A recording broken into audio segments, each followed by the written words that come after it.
Are you developing IoT solutions? Get ready for tomorrow with Farnell, supporting your design journey from connecting smart sensors to the cloud to implementing AI. Find everything you need at farnell.com. Enjoy this episode with Farnell, a global distributor of electronic products and solutions.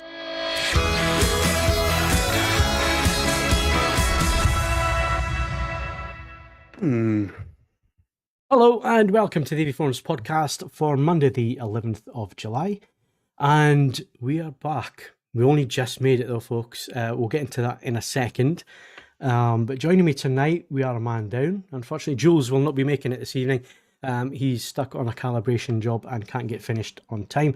Although he's playing with a nice new Sony projector, so I'm sure he's incredibly happy with that, but he won't be joining us tonight. So joining me tonight is Ed Selley and Ian Collen. Good evening, guys.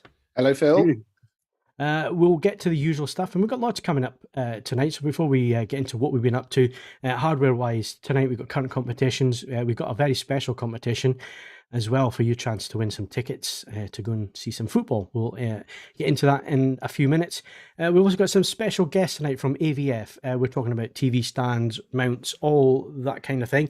If you're interested in that, if you're watching live, the chat window is open, so get your questions in this evening on anything that we are going to cover tonight.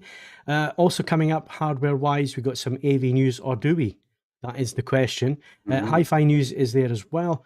We are also going to cover some Samsung TVs that are in for review at the moment. So a 4K and an 8K QLED TV, Quantum Dot TVs, in for review at the minute. They're both flagship TVs. Are they any different to last year? We will cover all that, as well as Dolby Vision. Big question for Samsung. We've run some polls. We've got some results from you guys out there as well. So we'll give you all the results of that coming up as well. Apologies if you can hear traffic going by, but it's so hot in the UK at the minute. All windows are open just to get some fresh air out at the minute. So apologies if you can hear traffic and stuff coming through the microphones tonight as well. Ed's going to talk about some headphones, believe it or not. So we're going to do that a little bit later on as well as Ed's album, vinyl and playlist. And the playlist is it's a real stomper. Been listening to that today. And then finally we will cover TV shows that we've been watching and what we recommend. So that's everything coming up this evening. So why did we nearly not make it? What have we been up to? Well, I've unfortunately got COVID. So I managed to get 2 and a bit years without having this nomad life of mine. I managed to avoid it for such a long time, but unfortunately it did catch up with me, and it was a bit of a little nasty variant that I got this time around. So it did actually knock me out for a few days, but I'm braving it tonight and coming back, and we'll do the podcast. We'll make sure the podcast goes ahead, but do not recommend it to people. It's not mild in any way, or certainly the version I got wasn't mild in any way, and it does knock you for 6. So that's why we nearly didn't make it. I think it was Thursday I was positive on a PCR, so I'd actually been negative on lateral flow tests and didn't think I had it. It wasn't until a PCR test highlighted that I was actually positive that knew I actually had it. And then the Thursday absolutely wiped me out. Thursday, Friday, wiped out, and weekend trying to recover. And it's Monday already, so we're back to the podcast. So in terms of what I've been up to before that, before the coughing fits and the temperature and everything else, and feeling awful and tired, I was working on TVs. You can see them behind me. So we're going to talk about them a little bit later. The 2 Samsung QLEDs. Actually, this room's full of TVs at the minute. So to my side here that you can't quite see, I have a S95B from Samsung. They're QD OLED. Behind that is an LG C2. On the floor, I have, sitting next to me, a 42-inch C2 from LG. I also have a 55-inch Sony A95K. So plenty of TVs for review at the minute. So I was getting on with all that before coming down with COVID. So that's what I've been up to. Ed, what have you been doing? I have, well, you'll be astonished to hear it was quite a long way into July before I was able to finally finish all of my June stuff, because it all turned up very late. But that's all done. I then went into the centre of Milton Keynes with my son on Saturday. Came back to find someone had driven into my car, which was annoying. So I've been in conversations with the Milton Keynes leading dent man as to what can be done with that. I have just done a complete changeover of equipment yesterday, some for AVForums, some for other publications. I sort of got going before it became too hot to really stomach the idea of reboxing and moving around some of the more weighty objects, but that's not been a huge amount of fun. And today I've just been moving slowly and carefully and avoiding time in the heat. I don't regard myself as being one of those people, oh, I hate summer and I can't handle it.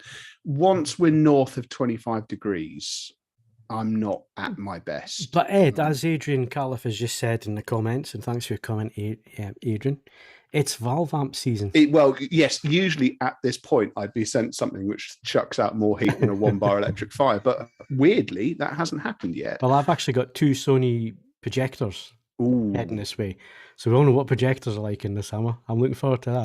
Well, yes, that's not ideal. No, otherwise it's same old. There's some interesting things coming through for review. Some interesting things have just gone into the tank. There's one product I've reviewed where it's so odd that I think I can't wait to see what the comments are. I can't wait to see what you think about it. It's one of those products. It has made sense to me once it's been here for a bit of time and I've used it for a bit of time. But on paper, it's an interesting one. So I'm looking forward to that. There's some more things being sorted out for you guys at the moment, including some incredibly affordable stuff. So yeah, same old, basically. I think Ian's been outside. Ian, you look very red. You been outside? Sadly, no. I mean, I've been like everybody else. I've been trying to avoid the sunshine for differing reasons. For some reason, my face just turns red out of some kind of expectancy that as soon as I walk out the door, it's like instant sunburn. So my face is like, I expect to be burnt by now. Please turn red. But no, I've actually been staying indoors for completely different reasons to you guys, in that I haven't been entirely productive. I've just basically been watching far too many sports on television. So after the thoroughly depressing football season finished, I thought it'd be quite nice to have a sort of a sport-free summer, just kind of being productive, getting out about, doing some great things. But then the cricket rolled around, Formula One came along, and then there was Wimbledon, and it's just been, I'll just watch this one thing, and then I'll definitely start doing something else. And then just when you think you're over it, the Women's Euros have just started, and then it's like the golf, the British Open starts this week, I think, and then it's the Commonwealth Games in a couple, and it's just, yeah, I'm not doing anything. I mean, some of those I've got sympathy for, Ian. I've got to be honest. Tennis, I find I can't get that excited about tennis, and I would sooner have pile surgery than watch golf on television. I mean, I know it's a wonderful sport to play, and I have no issue with that at all. But televised golf, I just can't get my head around. Come on, I've got this go thing outside, go to the pub, socialise, have a lovely I do time. try, but it's like I'll just give it 5 more minutes, and before you know it, it's like you're waiting for the last 2 English batsmen just to make it through to the end of play, even though you did have all these great plans. Yeah, I'm very much, even if I don't particularly get hugely immersed in the sport, I still kind of get caught up in the drama of it all. So it's easy to just get lost, that I do it too easily and too often for my own good. But at least on the upside, I'm not just sitting around playing video games all day. So it's a positive. You're just sitting around doing other things. For me. Yeah, absolutely. Right. Well, you mentioned the Women's Euros. If you have a Twitter account, if you follow AVForums on Twitter, or even if you don't, go search AVForums on Twitter, because we've got a bit of a stonking competition. It is Twitter only, and it's only going to run till Thursday. So I'm just going to quickly mention this, but one person will win 4 tickets to the Women's Euro 2022 match at St Mary's Stadium in Southampton this Friday. The game is between Northern Ireland and England's Lionesses. It kicks off at 8 p.m. and it's completely sold out. So this is your opportunity to get some tickets, 4 tickets, to go and see this game. So all you need to do is you need to follow Hisense and AVForums on Twitter. You need to like the tweet and at who you would like to take with you. So obviously 3 friends and yourself. Do all that, and we will pick a random winner at 12 noon this coming Thursday, and we'll notify you in a tweet. And you must send us the email address, or your email address, by 6 p.m. that day, so we can then email you the tickets.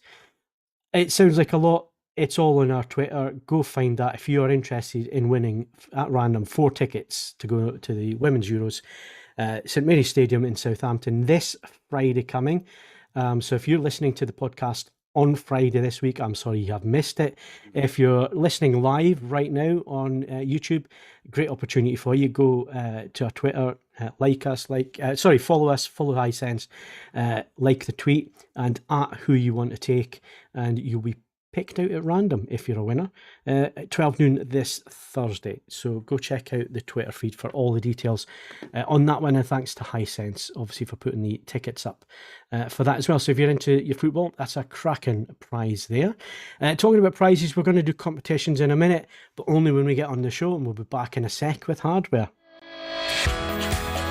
If you'd like to support the AV Forums podcast on a regular basis, then why not become a patron? Head over to patreon.com/AVForums to sign up. You can also make a one-off donation through the Super Chat or via streamlabs.com/AVForums. All donations help us to improve the website and the podcasts. Thank you to all our supporters.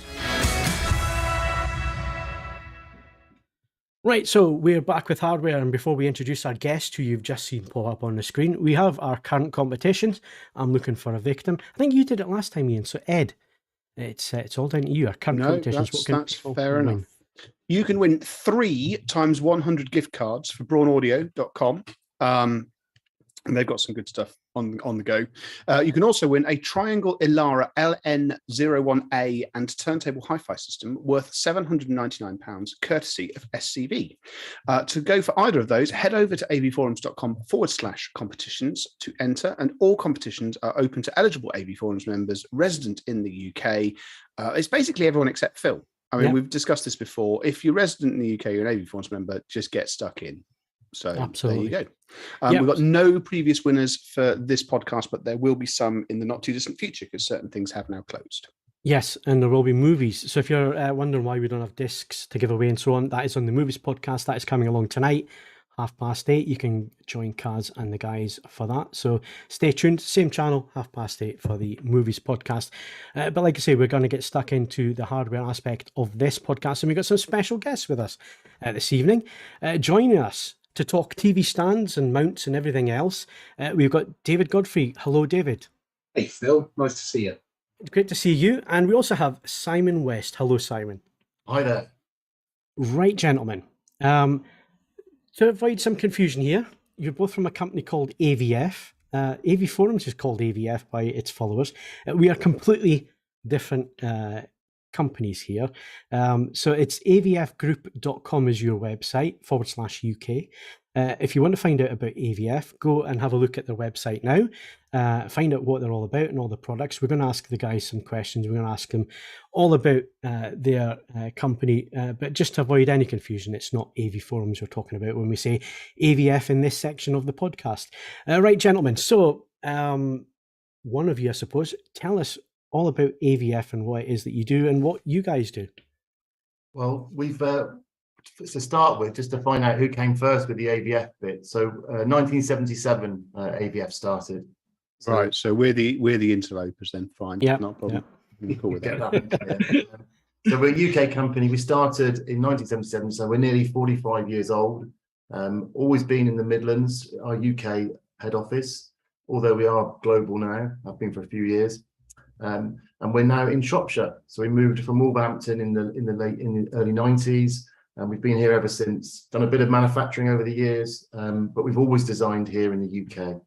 And we originally did TV wall mounts. That was our sort of entry into the market with the AV bit and speaker mounts. But we now do furniture of all sorts. So we do TV stands, shelving, and all different products for the AV user. For the front room, and also do commercial products too. So from the AV side, wall mounting and so on, it wasn't a thing back in the days of CRT for obvious reasons. So when did you start to do the wall mounting side of the business? Straight away. We were the pioneers in the UK of the CRT wall mount.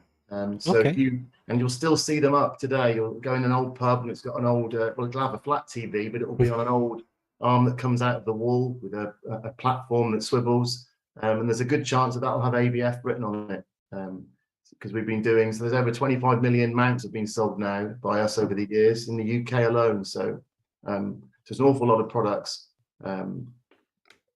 So we pioneered the CRT mount, and back then it was more of a niche thing, because the TVs weren't naturally designed to go on the wall, so it was a huge piece of kit that we had to create to get it up there. But then with the advent of the what was originally the plasma TV, it changed everything, and the TVs came with the ability to be mounted, actually built into the TV, and then we just switched to making the bracketry to get it on the wall.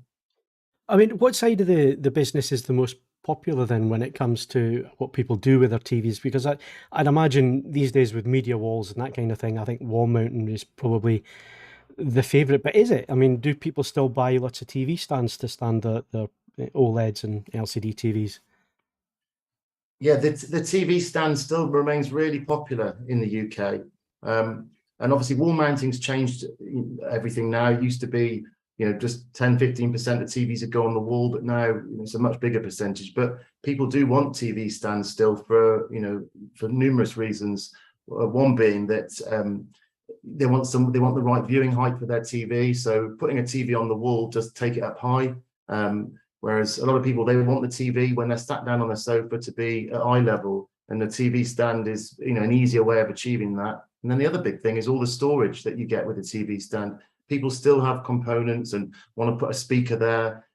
Once you put it on the wall, you've then got to organize the managing of the cables and where are you going to put your other equipment. And so that leads a lot of people to still want the TV stand. And what about screen sizes then? You see a lot larger market than obviously AVForums. We tend to mid to high end big screen sizes, but that's not necessarily what the average consumer is buying out there. So what kind of screen sizes are you looking at, and what are your most favorite products to go with those? So sorry, Phil, the sweet spot for the last few years has been the 55-inch TV, but the fastest growing area at the moment in volume has been the 65-inch and above. So and we have products to fit all of those across both our TV mounts and our TV stands. When it comes to the TV mounts, we do products that go up to 100 inches. So we cater for the supersized TVs, whether that's a consumer product or more moving into the commercial market.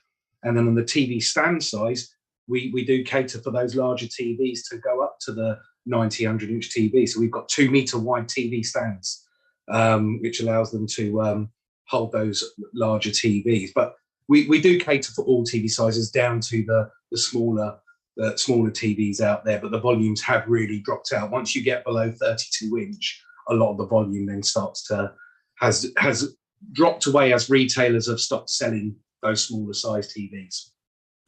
So what are your most popular products then? So people are maybe looking at your website now just to find out who you are, maybe point them in the direction of some of your more popular items then.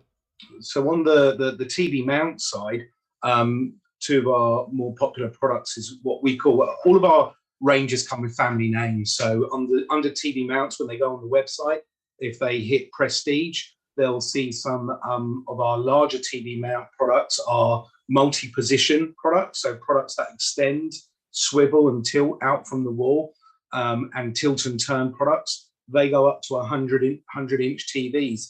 But what makes 2 of these newest products really unique is the fact that we put the back plates to accommodate the different types of walls they might have in their house. So we include inside the box a dual stud plate and a single stud plate. So a single stud is obviously a smaller plate size that if you're wanting to get closer into the corner of the wall and have your TV in that corner position, then it allows you to do that. Whereas if you go for the more traditional dual stud plate, then that allows you obviously to screw into 4 points or more across a wider plate. And some people feel more comfortable with that, Phil, because not everyone feels comfortable putting a 70-80-inch TV on the wall on just a single stud wall plate. So, but what makes AVF unique is that we add both of those plates into the box, giving the customer or the installer the choice to obviously use that product. On the TV stand side, well, we've got numerous ranges. I mean, we have as anyone will see when they go on the AVF website, we've got lots of different categories. We cater for everyone from the AV enthusiast. We've got a range of products called under the Tech Life family range. We've got a range of what we call combi products. These are pedestal freestanding TV stands, but actually have the bracket at the top of them. So it looks like they attach to the wall, but it's a floating product sitting on a stand. And they're very popular in apartments, in smaller room environments where people want to have a slightly different look. We've got a number of categories, number of families under that: Hoxton, Lucerne, Lugano, etc., that do very well. We've got a range called Affinity that have been within our business for the last 10 years, and our most successful range, which you'd find in retailers across the UK market, CE specialists, etc. And that's called Affinity. And that comes with a full range of different types of products, to flat to wall to corner TV stands, and they've been very popular over the years and continue to be. I've got to say, it's one of these items, and I don't know if the other guys want to jump in here. I know Ed's done lots of stands, obviously hi-fi and that, and you got to put your equipment on something. You got a large stand there. I've actually got one for it. I've got one of your AVF ones behind me here, so that's I think it's a Breathe. Is that what it's called, that one? Yes. I think so. Yes. So that's been ideal for reviewing and so on. The number of TVs that I get in and out, and the reason we went for that one was the width. It's one of these problems that people don't realize a problem until they go and buy a TV, and then find out that the feet stand are at either end of the panel, and it's a 65-inch TV that they've bought, and suddenly they're really struggling to find something wide enough to put that on. So is that something that feeds in to yourselves? Yeah, we were aware of this problem many years ago. Whether it's the legs that stretch out to the furthest point on a number of the TV brands that are out there. We've got a number of pedestal desktop TV stands. So for those customers who've got our furniture or want to buy our furniture, but the TV legs are still too far and wide, we've got solutions for that. We've got legs that they can purchase, which are height adjustable. Some of them come with some tilt, but it allows you to obviously place that larger TV still on the furniture that you get from AVF, and raise the height of it. So if we need to fit a soundbar or another piece of equipment underneath it, which might have a height larger than the depth of the TV will allow between the bottom of the TV and the furniture, we've got a number of those solutions. And one of our more recent products, again a unique product, is called the QB600S, which you can look up on the AVF website. And this pedestal is probably the one that caters for the largest TVs out in the market. This goes up to around 100 inches as far as TVs. And does allow you to have height adjust on that as well. So that really is a great solution for those customers who do have those legs that extend too wide. Yeah, it looks great on the TV. When the designers are designing the TVs and stuff, and the latest Sony looks really, really nice, but you have to have the width on, and it's just one of these problems. And again, some of these TVs are designed not to be wall mounted. You can wall mount them. They've all got Visa on the back, but some of them are designed. I mean, I've got the latest Sony, you can't see it here, but it's sitting down on the floor, and it's a monolith design. It's designed to sit really flat, and the stand goes back from it, and that's where the weight is to stop the screen falling over. You have to put that on a stand. You can't, it's designed to look like that. So Ed, did you want to come in at this point? Have you got any questions for the guys regarding stands? Or I mean, the one that ironically, from a perspective that I have had one television for several years, and it lives on a wall. But something that is becoming increasingly, say frustrating is the wrong word, but it's a phenomenon. Equipment always used to be 430 millimeters wide. So if you'd have a 1 unit wide rack or a 2 unit wide one, you knew how many devices were going to fit in a given set of shelving. I mean, have you had to obviously you've been talking about this in the context of building furniture with a view to it having the correct width for televisions. I mean, is there any movement in the fact that these days, if I have a given collection of audio / AV equipment in for testing at any given time, it's all manner of shapes and sizes. Quite often it's got narrower, but it has got deeper at the same time. I mean, is that something that you're aiming off for as well? Yeah, and it's something that we have to compromise and have to you get sort of juxtaposed positions with this, because the TVs have all got thinner, which means people have now got the ability to, they don't want to have as much depth with the TV in the stand, but some of the units that go inside, like you say, have become deeper. So we strike that balance, and really it's about offering the different options through our ranging, which is something we've done. And that product you've got behind you there, that Breathe, has 3 height settings and 4 color settings. And that's ultimately what we have to do. So we'll provide the TV stand with it'll be different depths. So we'll offer a 400 deep and a 450 deep and even a 350 deep stand. And then in terms of width, yeah, it is, things have got, they're getting smaller and smaller, and people still do have old legacy products that they want to get in. So we have to, you can't keep everybody happy. So we have to have the different choices. No, I mean, 2-channel in particular has gone bonkers. So we have lots of people buying turntables, which are by and large still 430 millimeters wide. But I mean, amplifiers, I've just done a group test of affordable amplifiers. Only 2 of them are 430 millimeters wide. And the smallest amplifier could have fitted 4 times inside the chassis of the largest amplifier in the test. So, I don't envy you guys having to try and work out what the best fit for this sort of plethora of forms and actually winds up being. What I would say, Ed, is we do have actually these type of customer calls come through to us. We'll have someone specifically say, look, I'm looking at buying this AVF product, but I can't quite see enough information to tell me that it's going to fit all of my equipment.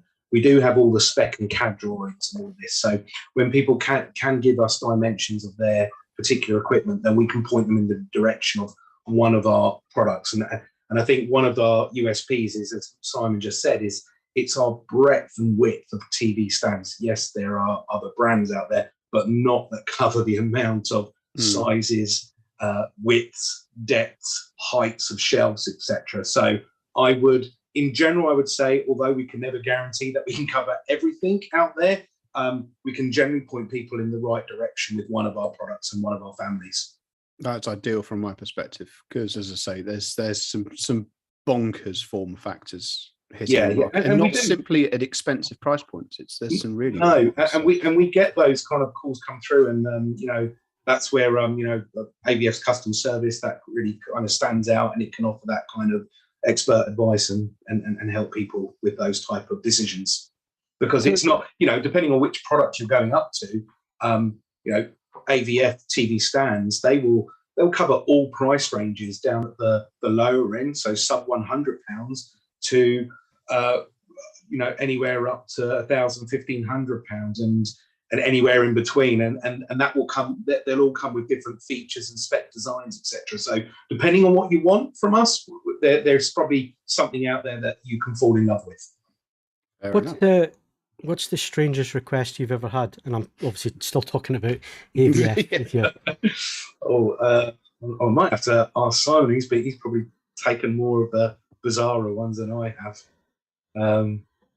We get people who want to put 2 products together and are asking us if there's any way of having a stand on a stand, which was a pretty odd one that we hadn't seen coming. So 2 big pieces of furniture, but they wanted to get it up high.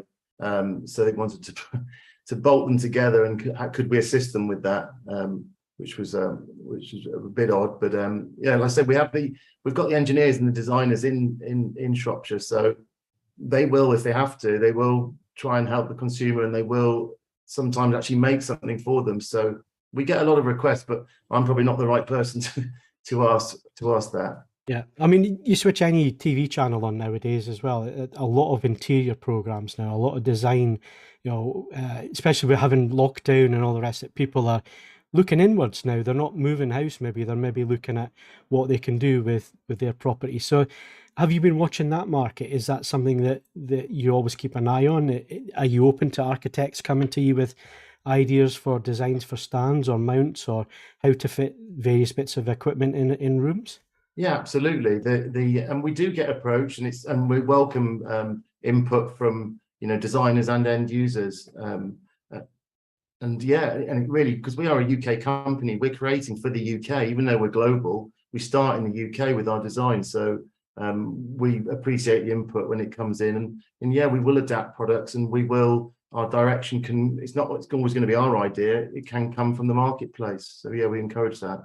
Absolutely. And we, our business traditionally came from the retail end of the market, but the whole channel has changed greatly in recent years, and we're seeing so much more demand from the home residential channels and from the B2B side, where we've got anything from traditionally it might have been the TV aerial installer who that was putting up our mounts and stuff. Now it's anything far between as an electrician who have now migrated over to this market, to architects from speccing out particular B2B jobs. So we do find ourselves now in other channels, and as I sort of outside of AVF, we've got a sub brand called Multi Brackets. We're the exclusive distributor for a Swedish brand called Multi Brackets, which has some very niche products which people might be interested. You'll find the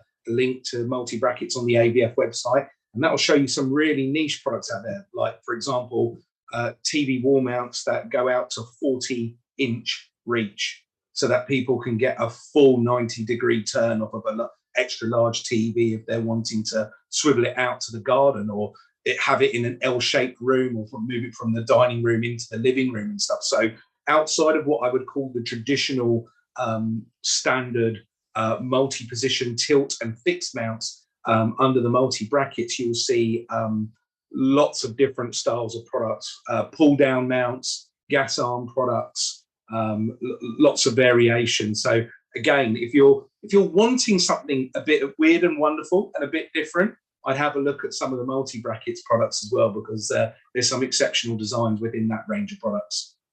Okay, well, I'd love to continue talking for hours on end, because it is an interesting subject, but we do need to wrap it up a little bit. But final question for you guys on the products that you make and so on. Why should our audience be interested in AVF Group? What is it that you offer our end users that you think will fit their needs, and why they should look at you and not your competitor?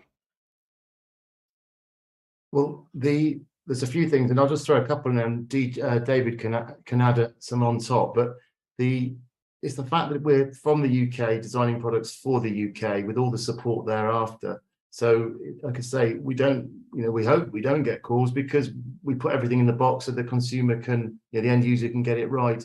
But we're there to help, and it's done in the UK. And I think that extra service that comes from that, from being a UK company, the UK designers, makes a massive difference. Yeah, I'd say on top of that, we've got world-class customer service and operations running out of our facility. We've got drop ship deliveries that for a number of our customers, we do next day. If we receive those orders before 1 o'clock on the day, you can have them the next day, and that's TV stands as well. And a customer service to back that up, that's obviously local. And I think that makes a big difference when you do come up against installation problems, particularly with mounting products, etc. So those two areas would also stand out. And we've got some real great unique products. Have a look on the AVF website, but there are some families and designs out there that you wouldn't have seen from anywhere else. But there is a true lean towards being a UK company. We do cater for this market. So yeah, have a look through the website. Well, guys, you're welcome to stay along for the rest of the podcast, where we'll move on to AV news and so on. But for now, thank you very much for telling us all about AVF. It's been really interesting. So thank you, Simon, and thank you, David. Thank you, guys. Thanks very much. Bye-bye. Excellent. Thanks, Phil. Cheers. Right, so guys, stick around if you want to stick around. We're going to move over to AV news. Ian, I know you'll be itching to get stuck into AV news. So what have we got? Well, AV-wise, it's actually been quite quiet in terms of like new announcements for TVs, projectors, and the like. I come from a gaming background, and generally this is a quiet time of year because publishers generally realise that people are spending money on holidays and other sun-filled things. I don't know how much that applies to the TV market as well, or whether they're looking at other things. But I would point people in the direction of our latest roundup that's gone up. We've got all the Panasonic TVs for this year. It's just gone up onto the website. So if you want to add to your list of potential buying options in the coming months. We've got all things Panasonic now covered on the And site. I've just heard from Panasonic as well, so they're expecting the first models through middle of this month. So that was good timing on that article there, Ian. Well done. Yeah, I'm sure that was intentional, promise. And just the other thing from an AV perspective, which I'd point people in the direction of, is obviously Amazon Prime Day, which kicks off tomorrow. So again, the timing there is not entirely bad, but there's going to be 2 very big days of hopefully very big deals for people to pick up some bargains. Got the kind of the introductory articles now up on the website, giving you all the specifics of what it's about and how to get involved. We've got some deals up already. Some early access deals have been announced and have been up on the site for a good week or so. Got a few of those, and obviously once things kick off tomorrow, we'll be updating that page on a regular basis with as many good deals as we can find. We've got some LG TVs up there already, and hopefully there'll be a lot more to come over the next 2 days. So yeah, definitely one to keep an eye on. There's a couple of NDA things coming through, but if people are looking for second TVs or even third TVs, there are some nice deals coming through. I saw a couple of Hisense things that looked about half price, actually. So if you're what? I'm quite proud of this. I achieved a bit of a bargain at the weekend. I haven't collected it yet because it does require me to go to Southampton. Maybe I should win that Hisense football thing and kill 2 birds with 1 stone. But I bought a 55-inch LG B8 OLED for how much? What, a B8? A B8. Oh, 300 quid? £150. Well, that was a bargain. I know. I mean, admittedly, it's going to cost £300 worth of super unleaded to go and get the thing. So, I mean, there's there's win some, lose some on the whole pricing thing. But I was quite pleased with that. So, no, that's good. So my son can murder that with computer games. So, yeah. Well, Ed, there's a lot of cynics out there that say, well, Amazon just put the prices up on Prime Day to knock it off again. But I have had a look. There's some interesting deals there if you're looking for second, third TVs and so on. Anything else AV-wise? I mean, the thing with TVs and so on, I mean, obviously we are July. IFA is end of August, beginning of September. So any big TV news is coming IFA now. And we know there is some big news coming from Holland for... If you put 2 and 2 together, you know which brand we're talking about. So they'll have some big announcements coming up soon. So yeah, that's what's happening TV-wise. Let's move on to hi-fi then. What's happening in the world of hi-fi? Well, there's a Bowers and Wilkins piece, which I think Ed's going to talk about a lot more later. So I'll move quickly on from that. Move on to PSB Speakers has announced a new Passif 50 loudspeaker, which would be quite an interesting addition to their lineup. They're yet another audio company, it seems, celebrating a landmark anniversary. PSB Speakers celebrating 50 years in the business, and to do so, they've launching something that kind of looks 50 years old, basically. Yeah, basically, it's kind of we could cut down to the sort of the minimums of this, but yeah, we at the moment there is a I don't know if the AVF gentlemen have found this as well. The retro element of styling is incredibly strong at the moment, principally because it's the public is sort of seeking being reminded of a time when everything wasn't awful. So for hi-fi in particular, I mean, we've had a spate of equipment launched which could easily have dressed the set of Mad Men, and this appears to just be more of the same. So, I mean, I have to be honest, I'm a sucker for stuff like this. So yes, I have asked for a review sample. As soon as I can get hold of it, I would be delighted to see what I could do. So, so yes, I think that's a cracking looking thing. Personally, I mean, I hope it sounds all right, but I just like the way it looks. But I mean, have you guys had to do sort of retro? Is that featuring in sort of aesthetic, going back sort of mid-century sort of vibes for things? Yeah, we're seeing. I think as we run out of ideas, or people run out of ideas, bringing things back in that were great in yesteryear, it's like an easy win. And yeah, it's been a huge impact. I think turntables coming back in sort of really accelerated the idea that things from the past, were now becoming acceptable and people want it. Yeah, people are holding on to the past. As we all get a bit older, and sort of middle-aged and beyond, I think we're clawing back at bygone days when the bellies weren't as big. Fair enough. Excellent. Are we done with hi-fi? Are we ready to crack on and talk about a bit more AV stuff? Yeah, good stuff. Right, so let's move on swiftly. Samsung have announced or released their latest TVs in terms of their LED LCD, which is traditional for them. They call it QLED because it has quantum dot. Quantum dot technology is a film layer that's added to the LCD panel, which gives you purer colours, lots more colour volume, especially when it comes to HDR content. And of course, traditionally, LCD TVs can get brighter with HDR content, which is some of the point, but not all of the point of HDR. And I think people get mistaken thinking it's all about high brightness. But traditionally, Samsung have been good at this end of the market. Controversially, they've gone back into the OLED market this year with the QD OLED, so that's quantum dot layer with a blue OLED panel. It produces RGB color. That is new for this year. It's caused a lot of buzz, a lot of hype, which has kind of taken a little bit of shine away from, which is traditionally their main line, which is the QLED TVs. And there has been some rumours that that's caused quite a bit of fractions within the company and so on. Again, just rumours going around. We're not 100% sure that is accurate, but you can see why that may be the case if you've got two different technologies in your TV department and each is saying the other is better. So when it comes to these TVs, what makes them stand out? Are they any different to last year's TVs? Well, the full reviews are coming, the full video reviews are coming, and obviously we're up against the clock as always on the podcast, so I'm not going to get into it in too much detail, but if you want to find out what these TVs are like, go and look at last year's reviews, because 99% of everything that was relevant last year is relevant this year with these models. They have B instead of A on the end of the model numbers, and that just signifies that it's a 2022 model. There is not a lot of difference here. Now, that's not a negative necessarily because they are really at the cutting edge of LCD TV technology. They use mini LED, thousands of zones, thousands of LEDs, hundreds of zones. It is impressive. Samsung have the best algorithms out there for local dimming. So they are impressive TVs. My problem this year is the S95B, their QD OLED TV. I've had it sat next to both of these TVs and I would go with the OLED every time. Yes, they may be slightly brighter. The thing you got to remember though is the 8K model, which is the QN800B, is the 8K model, is actually dimmer than the 4K model. The reason for that is your pixel density. You've got more pixels in an LCD panel. You're trying to push light through the panel. It blocks more light, so you get less light output. It's not significant, but it is different. Again, do you need 8K TV? That argument's still ongoing.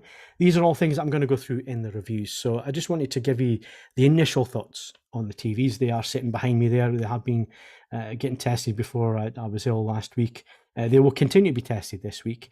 And the full reviews will be out soon, as well as video reviews and settings and so on.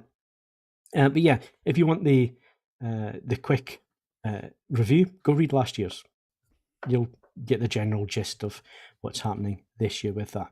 Now, one of the things that is the main question that gets asked all the time, Ed, you're not a TV guy, but you know what the question is going to be that Samsung get asked every year, and that is, why don't they have... Dolby Vision. No, it was me doing a Spinal Tap reference, but yes, yeah. Dolby. Where is your Dolby Vision? And we've even had Samsung people on the podcast, and they give an extremely eloquent, if perhaps formulaic answer to it. But if you, like myself, once you're outside your area of main expertise, you want to choose based, if you like, on a slight sort of box ticking exercise, they don't have a major box ticked. They don't. Now, they will give you the reasons for that, and technically, if their TVs do get over 1,000 nits, you don't need tone mapping for the vast majority of your content. So why do you need Dolby Vision and their dynamic metadata to do that? Well, that's true to a certain extent, although Samsung have their own dynamic tone mapping that's always switched on, even though their TVs get bright enough and so on. But like you say, in the market, if you don't have a feature, people are not going to buy your product. And Samsung may be kidding themselves there by thinking that won't apply to them. We did a poll. We did 2 polls, actually, this past week. We did one on YouTube and we did one with Twitter with AVForums members. And the question was, will Samsung's lack of support for Dolby Vision stop you buying one of their 2022 TVs? There were 610 votes on YouTube as of yesterday, 120 votes on our Twitter account. In terms of YouTube, would it stop people buying a 2022 TV? Yes, 68% YouTube and 72.5% Twitter. No was 24% YouTube and 18% Twitter. And undecided was 8% on YouTube and 9.2% on Twitter. So that's a rather large yes on each of the polls that we did run, that it will put people off buying a Samsung product. So maybe surely a something... factor in this, Phil, is that Dolby Vision has a reasonable amount of market penetration. I mean, HDR10 Plus. I mean, am I right in saying that LG still doesn't want anything to do with that? LG doesn't have any. The only companies that do both, off the top of my head, are, well, actually there's three. There's TCL, there's Hisense, Panasonic, and Philips. So there's actually four. So there's four companies will give you both. But not having HDR10 Plus is far less of an impediment in terms of how much is actually Dolby out there than Dolby Vision. Dolby Vision has quite a lot more pickup in it. There's a lot of technical arguments. I get where Samsung are coming from, and we're not having a go at Samsung here. We're just pointing out what we've been pointing out for a long time. People tick boxes. The technical arguments do hold up to a certain degree. There are licenses that need to be paid and all the rest of it. Dolby don't do it for free. You got to pay your license fees and so on. So you can understand the business case from that side. But it is, when it comes to the end of the day, consumers are fickle. They want features on their TVs. It ain't on Samsung TVs, and maybe it's something that they maybe just need to bite the bullet and go with it. And I don't see why, in the past, if LG did something, Samsung wouldn't do it. And if Samsung did something, LG wouldn't do it. That's always been the case with companies like that. Sony and Panasonic were always the same back in the day as well. So, there is that goes on. But I don't see any reason other than licensing and other than, I don't know, they're just not going to go with it for whatever reason. And if you're looking at our audience, our large audience out there, it does mean quite a bit to them. So that was interesting. We ran that poll and we got those results. The polls are up on YouTube in the discussion area and also on our Twitter account if you want to go and have a look at those and see in finer detail. So like I say, there's no duels tonight, so we don't have any calibration talk this evening. We'll move that over onto the next podcast. But to wrap up on the hardware section, Ed, you've been looking at some earphones. Bose and Wilkins have replaced the highly regarded PX7 with the tremendously imaginatively named PX7S2. Good work, guys. It must have been a brainstorming session to end all brainstorming sessions to come up with that one. I'm being facetious, obviously, because this actually, the use of S2 is sort of significant, because for the previous generations, they didn't go to S2s. We had P7, I believe, became PX, became PX7. So this is the first time where actually Bose has felt sufficiently happy with the basic formula of what they've done to market this as a revision to the original rather than an all new piece of equipment. That being said, and I'll cover this much covered in depth in the review, trust me on this one, there are lots of differences. If you put the two side by side, they are not the same. A lot has changed. It's not we've painted it a different color, have a nice time. They've done a number of different things to it, but much more interesting, and to a given value of interesting, is that at the same time that they announced the PX7S2, they also announced the PX8, which is, I believe, £500. It's going to come out in the autumn.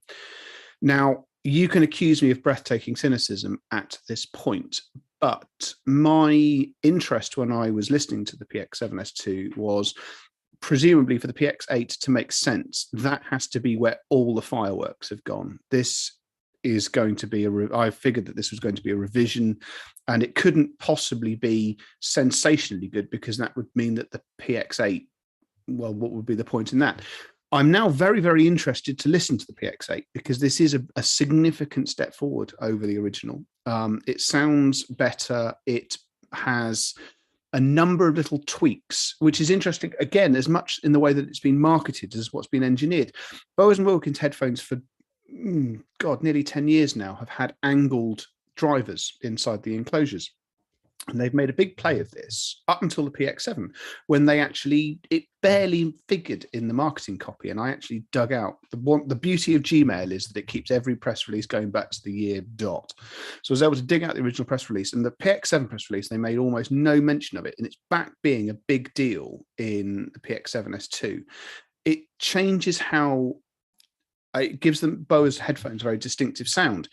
There are caveats to that. If you use crossfeed with it, I don't think it works very well at all, but most Bluetooth headphones don't use crossfeed, so that's fine. It's a very distinctive performance. It's extremely open, airy. It pushes information in front of you, which, as you know, is purely a psychological effect when the speakers are bolted to the side of your head. But nevertheless, it pushes information forwards. It's an extremely good listen. And the other really clever thing, I don't want to go on length about this because, as I say, there is a full review to go up on the site, is it's recognizably still a Bose and Wilkins headphone. It's recognizably a descendant of the original PX7, but there are certain aspects of the PX7 which I didn't like very much. I didn't think they were as nice as the PX that it replaced. It's almost like someone in Bose and Wilkins has taken a pair of PXs out of the stock cupboard and gone, actually, we did that better there. There's little bits of the older headphones seem to have crept back in, and I prefer the result both in terms of its industrial design and its comfort. I think this is a useful step forward. It's an extremely capable product. You can see, obviously, that if those of you watching the YouTube video, either live or later, it's a 9 out of 10 Best Buy. It's an excellent product. But the main takeaway from this is I now desperately want to hear what the PX8 can do. And what's the difference in price there? Not as much as, the PX8 is not a competitor for some of these £1,000 jobs that are hitting the market. I believe it's £500. Although inflation being what it is, who knows? By the time we actually get to release point, that could be very exciting. Yeah. But obviously it's supposed to be meaningfully better. There's some driver tech which Bose is still not talking about at this point, which they are very proud of. So yeah, I have high hopes for it. Hopefully it will sneak in under the closing garage door of the editor's choice deadline, and we can see what we can do from there. So excellent. Well, look forward to that. The review will be up later this week, so if you're interested in Ed's full thoughts, you can get a snippet on the video. Full review will be up later this week, so keep an eye on the homepage for that. Ed's going to stick around and do his album, vinyl, and playlist, Ed. Yes. Separate album and vinyl for this podcast.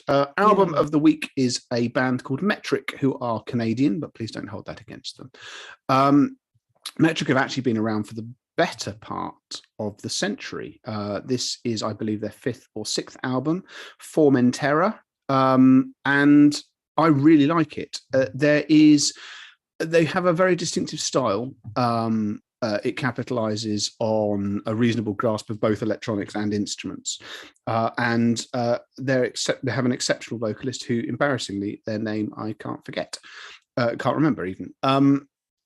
But this is a really good listen. It has a 10-minute opening track, which is always a bold move, but it's an absolutely brilliant piece of work. Doom scroller, which for those of us who are regular Twitter users will find a tremendously visceral experience. I really, really like this album. It's on all the major streaming services. As you can see, you can buy it on vinyl. There is the Metric site, which has a UK portal, so you can buy direct from the artist. And if you buy from a non-Prime based retailer, you also get to order it in a range of colors if that is your thing. So there's plenty of options. And obviously as well, if you're old school and you listen to it on CD, it's also available on CD as well, I need to stress. So I think that's well worth a listen. Vinyl. Now, I apologize in advance for this. This is an absolutely blinding album. It's by an artist called Ghost Woman, and the album is called Ghost Woman. The cover is aimed firmly at 13-year-old boys. It's sort of channeling the 70s, but it's just soft pornography, really.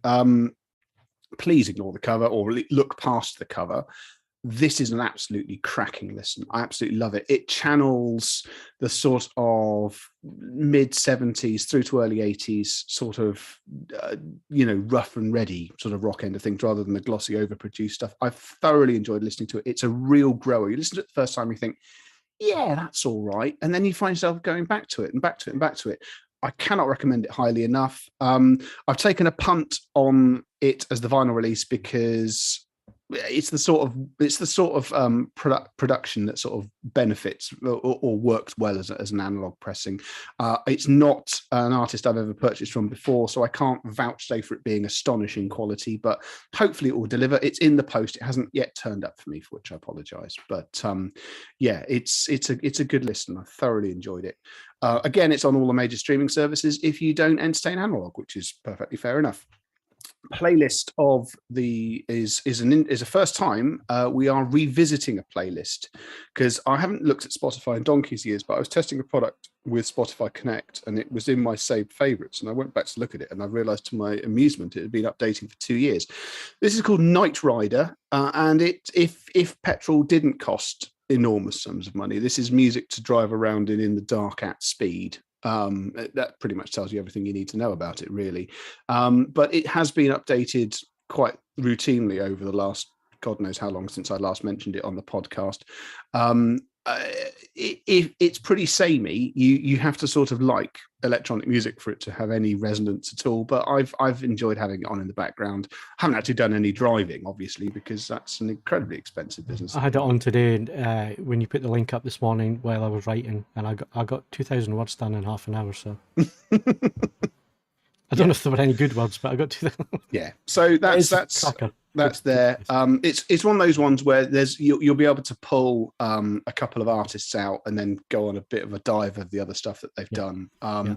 Yeah, it's not epoch making, but it's a good listen. And if you are driving, do remember to be careful and watch your speed limits and use cruise control, because otherwise you may end up exceeding those speed limits. Yeah. Right. For me, Manic Street Preachers covers.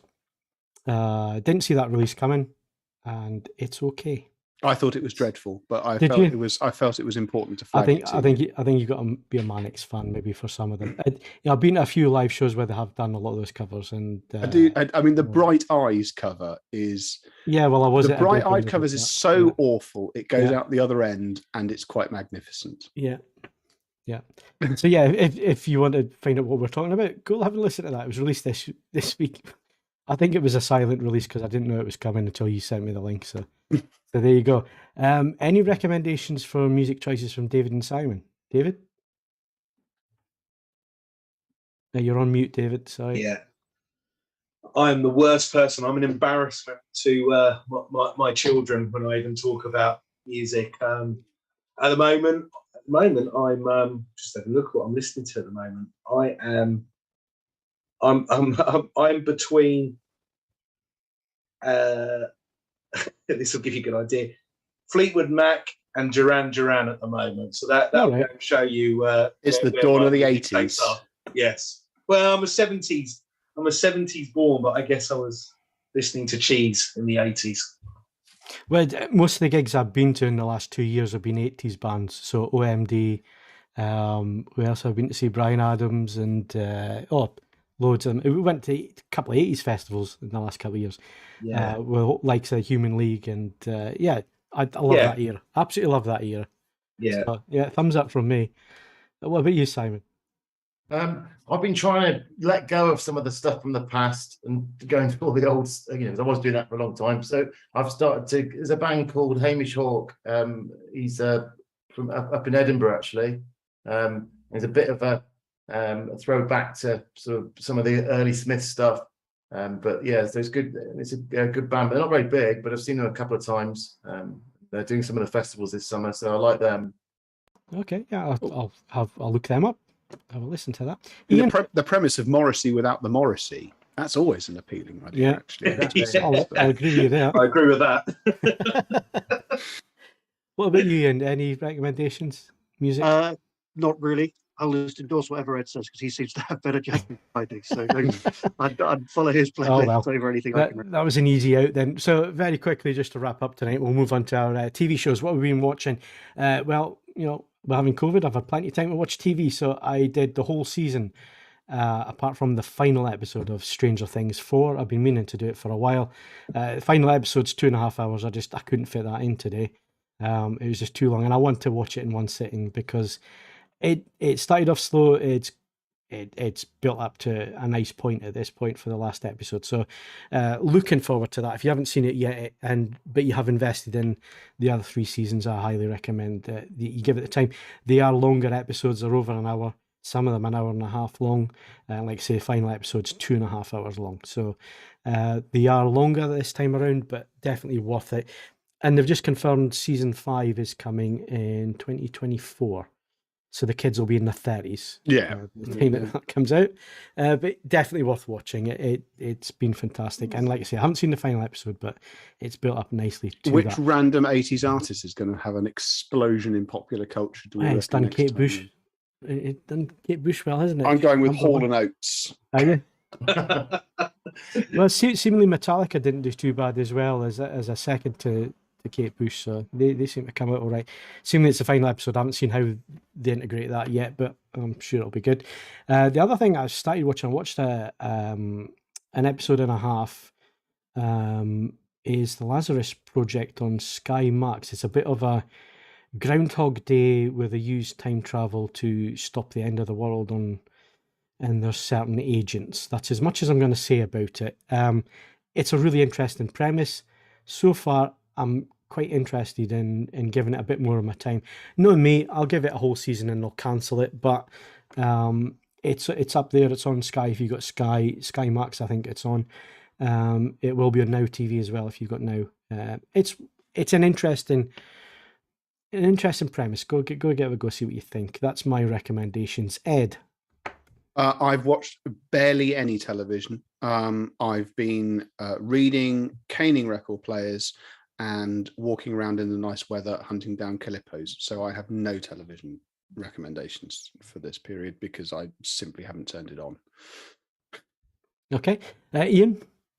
Well, much like you, I've watched all of Stranger Things season 4, so I endured that 2.5 hours, which is really good fun. So you've got something to look forward to there. Okay, good. The other thing I finished was the latest series of The Boys, which again, really good fun. They kind of managed to drive that line between kind of crassness, silliness, and seriousness with kind of quite a nice, fun balance. So that's another one that I'd personally recommend, and obviously an unhealthy amount of live sport as well.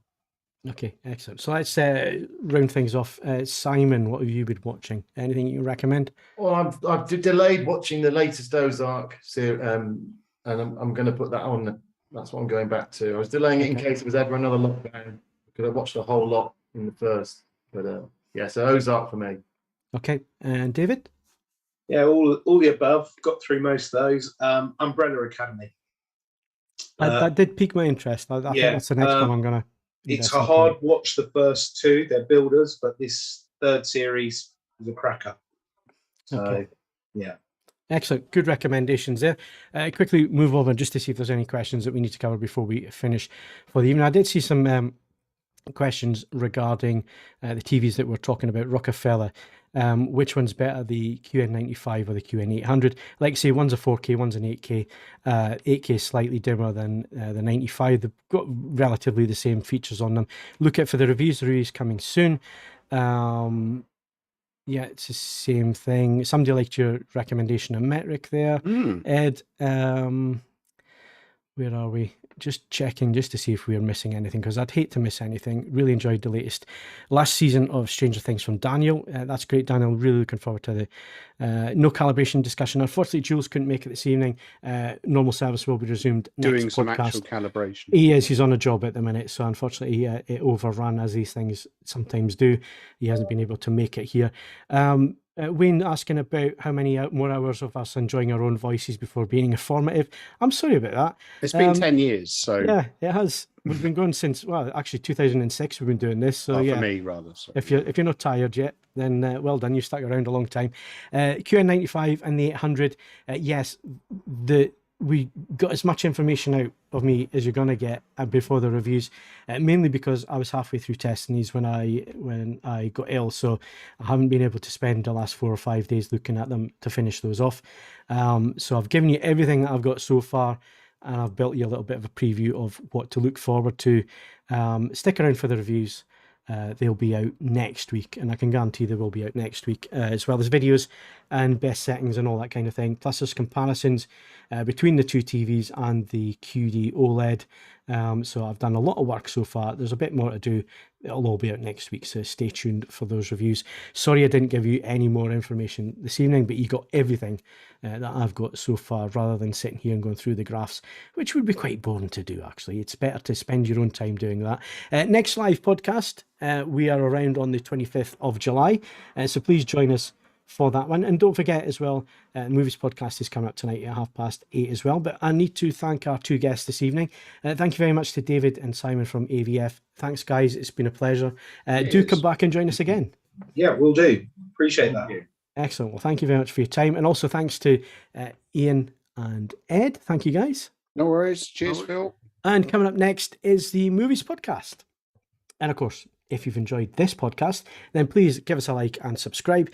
You can also hit the notification bell to tell you every time we publish new video content. You can also follow us on Twitter and Facebook. You can bookmark AVForums.com for the latest reviews, news and videos. And of course, if you're listening to us on a service provider that allows you to leave us a rating, then please do give us a 5-star or a 10-star rating, whichever you feels appropriate, then please do that. I'm Phil Hinton. Thank you very much for watching and listening, and please join Kaz and the Movies team at 8:30 for the Movies Podcast. Good night.